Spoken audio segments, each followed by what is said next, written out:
Hello everyone, and welcome to another episode of the Daily Gwei Refuel, where I recap the latest news in the Ethereum ecosystem. I'm your host, Anthony Sassano, and it's the 2nd of May, 2023. Right, everyone, let's get into it. So apologies for missing yesterday's episode.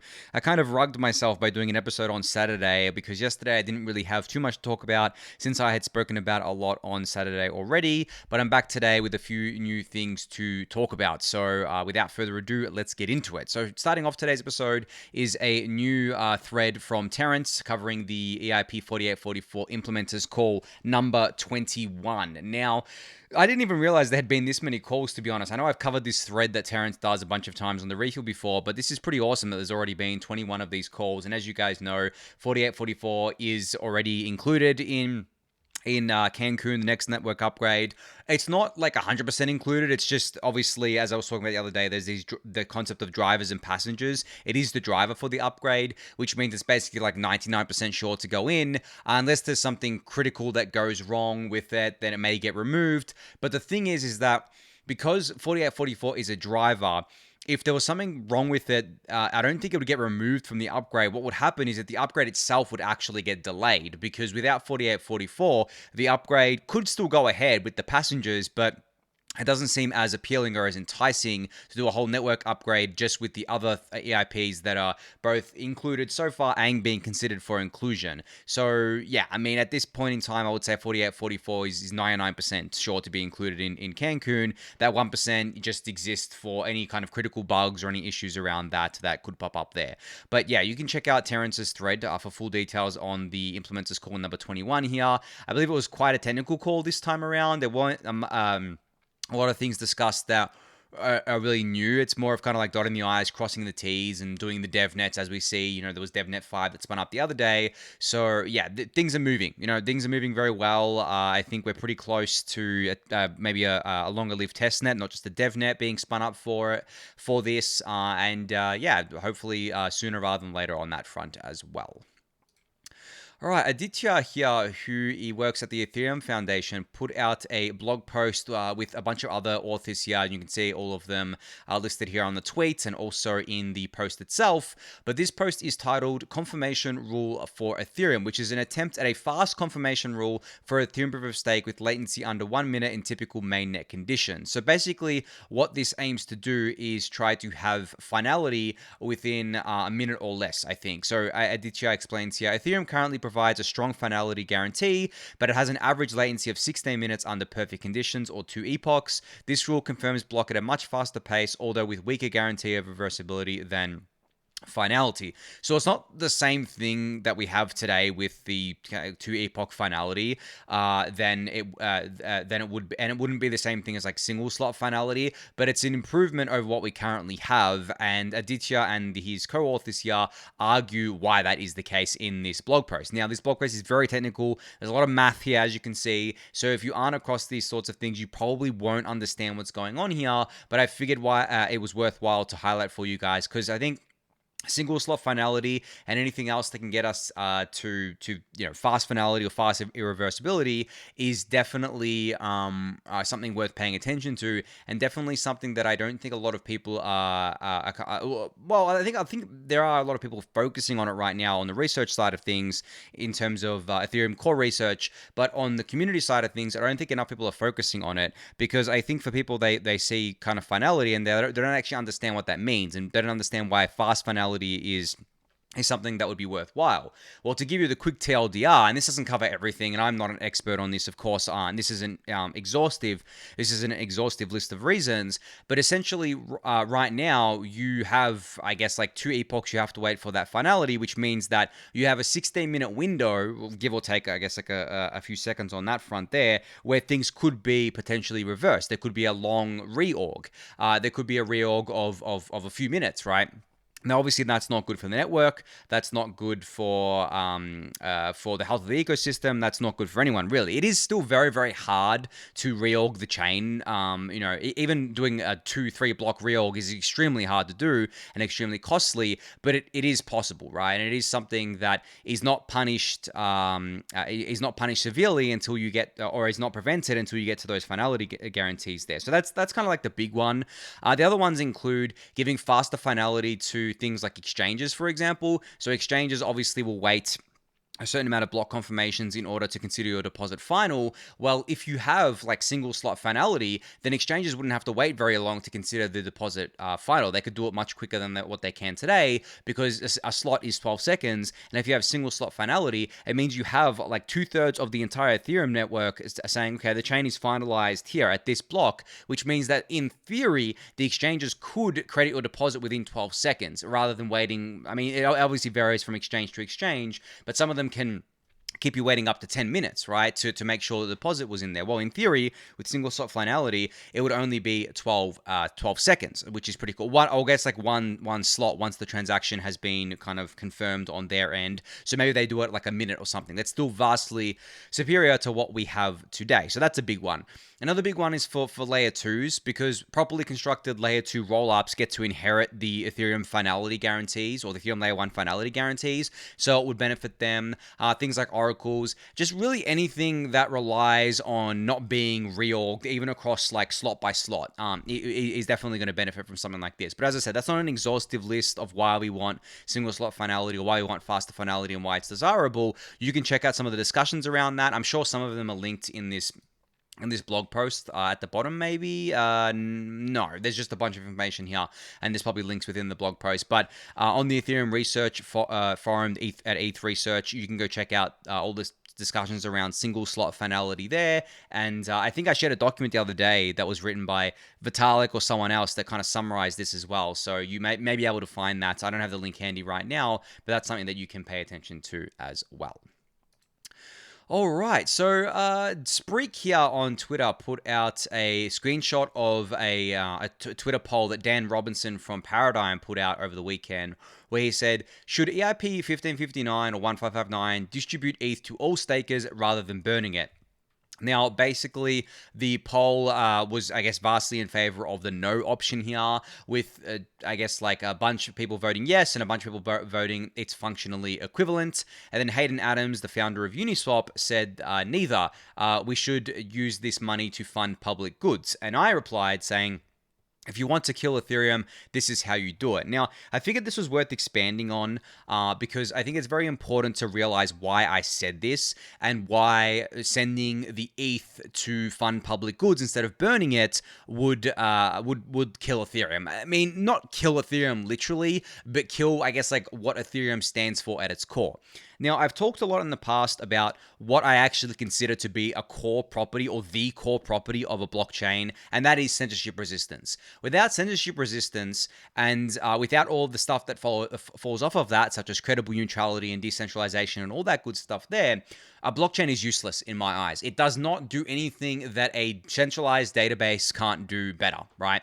So from that lens, how do you kill something that is censorship resistant? How do you lower its credible neutrality? How do you lower its guarantees around those things? Well, you start changing things at the core protocol layer that are currently objective, and you change them to be subjective. So right now, burning ETH is an objective thing. Then ETH goes to no one, right? It gets, I guess, pseudo redistributed to ETH holders and by proxy ETH stakers, because ETH stakers are holders, right? And then the value flows that way. But the value doesn't flow to any individual, any one group, or any group of groups, or anything like that. It doesn't favor anyone except ETH holders. That's the only thing it is biased against. And the reason why we are okay with it being biased for ETH holders is because ETH is the thing that secures the network to begin with, right? So technically it's biased towards ETH as an asset, not the holders themselves. It doesn't care who the holder is, it doesn't care where the ETH is, and it doesn't even care about the USD price of the network, right? The humans give the ETH value. But the network doesn't know this. The network doesn't even know the USD price of ETH. It only knows it because we feed it the price of oracles. But then it's not even the network knowing that. It's the different apps that use the oracles. So this stuff gets quite complex very quickly, so I'm going to try and stay on topic here. But essentially, what would happen if instead of burning the ETH, we sent it to Gitcoin? Let's just use, obviously, Gitcoin or the Protocol Guild, the public goods funding initiatives that you were aware of. What happens then? Well, what happens then is that you're now taking a portion of protocol rewards, in this case execution layer rewards, and you're giving it to a group that has control over these funds, and that group is made up of humans that decide what to do with those funds, and it destroys the credible neutrality of that, because essentially that group is not going to be credibly neutral. They're not going to be objective about things. They're humans at the end of the day. Humans are subjective. They run on emotions, right? They make decisions based on those emotions, and then you start the infighting, right? It's a lot of money going to these orgs. I mean, if you just take the amount of money that we've burnt. So let's actually put some numbers on here to illustrate my point further. So I'm going to bring up the Ultrasound Money website here. I'm going to go, since the burn, how much ETH have we burned? Well, we've burned since the burn was implemented here. We have burned, I'm just scrolling down here, 3.16 million ETH. Now, what is that in US dollars at current values? Almost $10 billion, right? So let's say all of that ETH, instead of being burned, went to Gitcoin or Protocol Guild or any other kind of public goods funding initiative. That's $10 billion, guys. Like, that's a shit ton of money, right? So what do you think is going to happen with that amount of money on the line?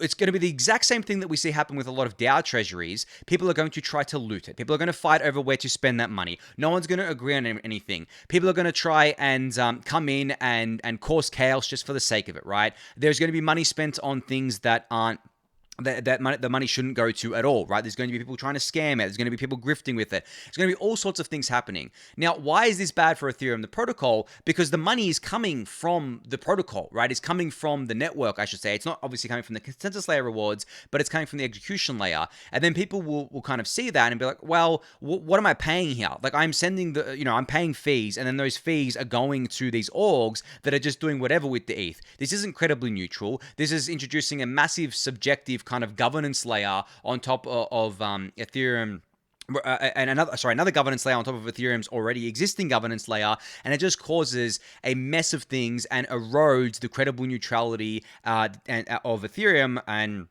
the censorship-resistant properties of Ethereum and the decentralization of Ethereum, and just erodes Ethereum as an ecosystem because of it. So instead of giving these funds to anyone, really, into public goods, we decided we're just going to burn it, right? That's the most credibly neutral thing that we can do, and it's worked pretty well so far, right? No one's really complaining about the burn. I mean, there are people here and there saying that it should go to fund public goods, but I think these people don't actually understand that the reason why that can't be done is because the subjectivity of it is just too extreme. Deciding where the money goes is just something that I don't think humans have a really good grasp over. And you can actually draw an analogy to taxes, right? So obviously, most nations around the world charge taxes in one form or another to fund to fund a variety of things, right? Now, a lot of the disagreements and a lot of the, I guess, like political kind of like landscape centers around taxes and what happens with these taxes, where the money goes, right? And there are hundreds, if not thousands, if not tens of thousands of people in the respective governments that make these decisions on behalf of the population. If they make the wrong decision, then logically, or in theory, they are punished at the polls. But what is the right and wrong decision? Because these taxes go towards different things. Like, if you think that the wrong decision is for your taxes to go towards social services, then you're going to vote for the party that says they're going to cut social services. Or maybe you think that it's a mistake that the rich people aren't taxed enough, so you're going to vote for the party that says they're going to increase taxes on the rich people. So you see how this is incredibly subjective, and how it just leads to what we see across all of politics, no matter what the country is, and how dysfunctional it is in a lot of places, right? And how imperfect it is. And at the end of the day, certain countries have their own. All countries have their own way of doing things. Certain countries have very strong constitutions. Other ones don't have very strong constitutions. Other ones don't have constitutions at all. Other ones have strong social contracts around certain things. Like in the US, freedom of speech is obviously something that's ingrained into the country's kind of very core being, right? It's written in their constitution, obviously, and they defend that to a point, right? And to overturn that would be near impossible to do. So from that point of view, with Ethereum, we kind of do have not a formal constitution, but like a well kind of like understood thing within the community, that Ethereum's main draw is the fact that it is decentralized, is the fact that it is censorship resistant, incredibly neutral, and that is what all the other value flows off of. Now, if we compromise on that, in my mind, it really just makes Ethereum very uninteresting, pretty useless, honestly, and not something that I see having long-term impact. And I'm talking long-term, guys. Like I've said before, that I think if Ethereum is built right, if Ethereum's roadmap is executed correctly and we don't fuck it up, we can make Ethereum a multi-century long network that survives for potentially even thousands of years, right? And that kind of stuff's crazy to me, because we do have monuments in the real world that have survived for thousands of years. Obviously, there's a lot of ruins out there that get dug up, and there are certain things in those ruins that are still in good condition. The obvious other analogy is like the pyramids, for example. There are monuments that we have all around the world and that have lasted hundreds, thousands, tens of thousands of years. I want Ethereum to be like that, but I don't want Ethereum to just be something that sits in one place and is just kind of pretty to look at. I want Ethereum to be a network that services the world. I want it to remain credibly neutral, decentralized, and censorship resistant. And the only way we do that is by not introducing this subjectivity into it, right? And I spoke about this a lot when we had the censorship happening with I mean, it's still happening with the MEV boost relayers. That is another kind of thing that introduced subjectivity to the network. And it's a consequence of Ethereum not having a proposer-builder separation in network, and it's a consequence of MEV, but it still happened where we had this sidecar software come in named MEV Boost. People started using it. Like almost 90% of all blocks on the Ethereum network are built using this kind of MEV Boost software, and a lot of the relayers at the beginning were censoring, right? And then we brought that down because Ethereum as a community came together and worked to bring it down. But if we didn't, then you could see that, okay, well, 80% of the network at any time could censor anything, right? And that erodes Ethereum's credible neutrality and its censorship resistant properties alone there. So you see how there are certain things at every level that can affect this, but I think that not burning the ETH and distributing it to, I guess, like public goods or something like that would be really weird, right? I think that it would introduce such a broken layer to Ethereum, and it would lead to a lot of bad consequences over the long term. So hopefully that expands on my comment there for those of you who may have seen it and wanted more information on that. All right, moving on to a tweet from Patrick McCrory, who now works at Arbitrum. I've spoken about him a bunch on the Refill before. He writes a lot of great blog posts about layer 2s. Well, he put out a tweet where he said, Ethereum and the Ethereum Foundation provided the time, space, and money for the community to learn how to scale blockchain systems. It'll soon be time for rollups to take care of Ethereum and support the next set of innovations that brings DeFi to the mainstream audience. And he tweeted out this picture of the Teenage Mutant Ninja Turtles and their mentor. I'm sure you've seen this picture where they're babies and the mentor is Ethereum, and then I've forgotten the mentor's name, and they're like the layer 2 solutions, and then they grow up and they help the mentor along when they're all grown up.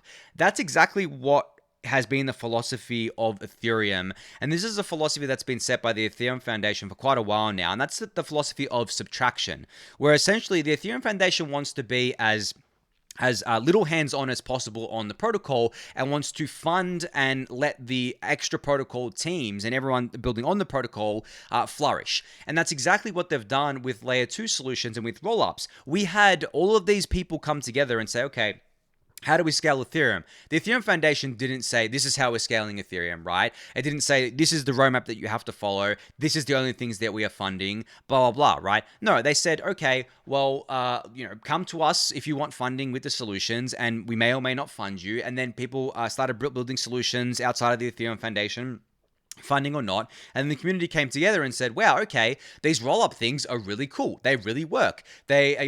Plasma wasn't exactly something that worked very well, but what evolved from Plasma was roll-ups, and now we have like different types of roll-ups, different flavors. We have like layer 3s, we have all this stuff happening, and that's because Ethereum as an ecosystem and the Ethereum Foundation allowed these things to blossom outside of any kind of centralized control. And it goes back to that bazaar model that I've talked about instead of that cathedral model, where essentially a bazaar is a chaotic place, right? Like if you've ever been in a in a country where they have like a marketplace that is a bizarre model where there's just stalls everywhere. There's no real kind of, I guess, like organization to it. There's no, there's no signage, nothing like that. Everyone just set up their shop wherever they could find a seat, and you can go there and you can buy, you can sell maybe to some merchants, and they're all there. Whereas with a kind of cathedral model of, the cathedral model obviously takes inspiration from kind of like the top-down, I guess, like religious models where you have like the, one person at the top, then you have people underneath him, and then underneath them, and so on and so forth. It's like a hierarchy, essentially. Now, in normal businesses, in some of the biggest businesses in the world, right, they are not bazaars, right? They are hierarchy. They're very heavily controlled. Like take Apple, for example. There is a clear hierarchy there, right? Yes, all the Apple stores exist in different parts of the world, but they all feed up to Tim Cook, the CEO, right? And they all feed up to the board and the executives. Whereas in a bazaar model, there is no board, there is no executives, there is no control here. It's just a flat kind of organization. And that's exactly what the Ethereum ecosystem has tried to cultivate, that flat organization where everyone can come together and build, and then you come to consensus as an ecosystem on what is actually valuable and what is not valuable. You're not told what is valuable, you're not told what's not valuable. You can work on whatever you want. And it's kind of the marketplace of ideas. You get funded if the idea is good. You don't get funding if the idea is bad. Maybe you do get funding if it's bad, and then later on it turns out to be bad and no one wants to fund you anymore. If you went to investors today and said that you wanted to build a pure plasma scaling solution, you probably wouldn't get much money for that. And it's funny, on that note, I spoke about a project that I funded the other day, maybe a couple weeks ago now, that is doing like a plasma roll-up hybrid. That's a net new kind of construction there. But if you were just trying to raise for something old that everyone has kind of agreed on that doesn't really work at scale like plasma, you probably wouldn't raise money for it, or we wouldn't raise nearly as much money as you would building something else. And that's that kind of marketplace of ideas there. So the project, by the way, I forgot to mention the name, is Intmax, that I was just talking about, that plasma kind of roll-up hybrid there. But that's exactly what the Ethereum ecosystem has cultivated. And I just figured that was worth talking to, because it's great to see that, and it's great to see all the success that all these solutions are currently having, will continue to have into the future. And I can't wait to see Ethereum scale like we've all wanted to see it scale for such a long time now. All right, speaking of layer 2s, OP Labs put out a tweet saying, in February, core developers from the Optimism collective gathered in person to dive deep into everything that needs to happen to achieve technical decentralization of the OP stack. And this blog post covers all the exciting plans. So this is basically the OP Labs' and I guess like the Optimism ecosystem's plan to decentralize the full OP stack, including the OP mainnet, or the optimistic Ethereum network that we all know and love today. So basically, this has been something that I think a lot of people have been hammering on about with all of the layer 2s. When are you going to remove your multi-sigs? When are you going to remove your governance councils? When are you going to take the training wheels off? When are you going to make it trustless? When are you going to have fraud proofs? When is everyone going to be able to run a validator and a sequencer and all that sorts of stuff? Well, it's a progressive approach here. And I've talked to this a lot in the past. So I'm not going to rehash myself here, but it is a progressive path, and that's exactly what OP Labs is talking about in this post and in their Twitter thread, which I'll link in the YouTube description below for you to check out. Highly recommend reading it. But this is the end state, right? No multi-sigs, no admin keys, no governance councils, right? Fully governed by a DAO, with on-chain voting and all that sorts of stuff there. Anyone able to permissionlessly run a validator, run a sequencer, run a prover, run any part of the stack, right? That, and fraud proofs and all that sorts of stuff, that is the end state that we need to get to. Now, to get to there is going to take a long time, as I've stated before. It's not going to happen overnight, but layer 2s have a much, much easier time of decentralizing than layer 1s for a lot of the reasons that I've explained before. But the number one reason in my mind is that one of n trust assumption, where you only need one honest sequencer on the entire layer 2 network for you to get your transactions included. And even in a world where all the sequencers are censoring you or refusing to process your transactions, you could still, with a properly constructed escape hatch at layer 1, you could still do the transaction at layer 1 and remove your funds or move your funds around or do whatever else. So taking that lens and kind of looking at it from that point of view, yeah, that's a much easier approach there. But yeah, you can go give OP Labs' blog post a read for yourself to check out what they're about. I'll link it in the YouTube description below. All right, moving on to an update from EigenLayer. So they put out a tweet thread saying EigenLayer Stage 1 mainnet is set to launch soon, bringing restaking to ETH stakers and fueling innovation for AVSs. This blog post, this post explains benefits of restaking early, and to express interest in restaking early, you can fill out this form here. So yeah, there's a blog post here, there's a tweet thread, and everything. I believe, yeah, I read it here. So apparently the people who restake early will get you ahead in the EigenLayer ecosystem is what they say here. Now, I don't know exactly what that means, and you guys know I'm an investor in EigenLayer, but people are going to read that and they're going to think airdrop, right? That's the first thing I thought of. I'm just like, and just because I'm an investor doesn't mean I have any special insight here. I don't know if there's going to be an airdrop. I don't know if there's going to be anything really, but reading that, I was just like, gets you ahead in the EigenLayer ecosystem. Okay, I mean, on the technical side it does, because it means you don't have to wait around in any kind of queues or any kind of gating. You get to be first through the door. But to me, it also sounds like a kind of potential airdrop opportunity. I don't know. That's just something that I thought of. Now, people that still have a 0x00 withdrawal credential can point their validators to EigenLayer contracts right now. So you don't actually need to go through the withdrawal queue and then restake again. You can just point your validators to EigenLayer's contracts right now if you wanted to, which is actually pretty cool. And I believe there's like 20% or something of the network still on 0x00. So if that's you, then this might be something that you're interested in there.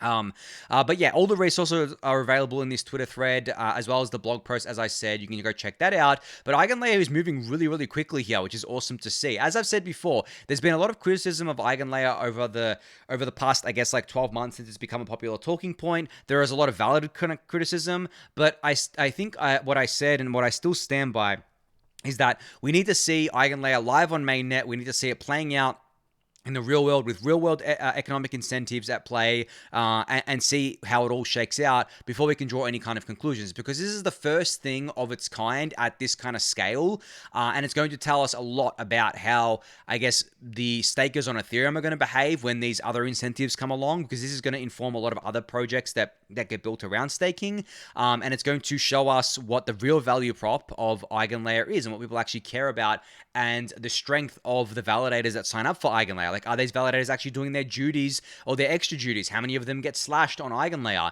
And just a reminder here, getting slashed on EigenLayer doesn't mean that you're slashed on Ethereum. The way it works is that you'd be slashed on EigenLayer, and then EigenLayer has your withdrawal credential, so it would withdraw your validator. It would take the ETH that you owe it, and then the ETH would go back. The rest of the ETH would go back to you, but it doesn't actually get you slashed on the Ethereum protocol itself. I think that's a very important point that I think people need to be aware of, because that's one point of FUD that I've seen that people say, oh, if EigenLayer slashes 30% of the Ethereum network, then that's going to be really bad for Ethereum security. It's like, no. It doesn't slash the Ethereum validators on Ethereum. It slashes them on EigenLayer and then queues them up for withdrawal. Now, because of the withdrawal queue, we have an orderly unwinding in that case, which means that it's not going to pose a major security risk to the Ethereum beacon chain, because there's that orderly exit with the withdrawal queue. They still have to go through the queue. You can't skip the queue. Now, of course, there can be derivative products built on top of that allow you to skip the queue, but that still doesn't matter to the Ethereum network. That is an economic derivative. That is not a in-protocol derivative that is issued to you by the protocol. It's issued on top of on top of Ethereum by a project running smart contracts, obviously, and there are certain risks associated with that. So I just thought that was an important point. But yeah, you can go check this out for yourself. I'll link it in the YouTube description below. Finally here, I just wanted to give a shout out to Ingonyama. They have their registration now open for the Ingonyama CTF. You can sign, CTF is capture the flag. It's basically it's kind of a thing that's used in the cybersecurity, I guess, like ecosystem, but has kind of come over to the ZK ecosystem or the Ethereum ecosystem here, which basically is a competition with teams trying to complete or capture the flag of these various tasks as fast as possible and beat other teams here. So you'll be challenged in your knowledge of ZK cryptography, hacking skills, and problem solving. So you can go check this out at ingonyama.ctfd.io, and I'll also link this in the YouTube description below for you to check out. And just a disclaimer again, I'm an investor in Ingonyama here, so I just wanted to shout this out. Not only because I'm an investor, just because I think it's interesting and I think that you should get involved if this is something that interests you. Anyway, on that note, that's going to be it for today. Thank you everyone for listening and watching. Be sure to subscribe to the channel if you haven't yet. Give it a thumbs up, subscribe to the newsletter, join the Discord channel, and I'll catch you all tomorrow. Thanks everyone.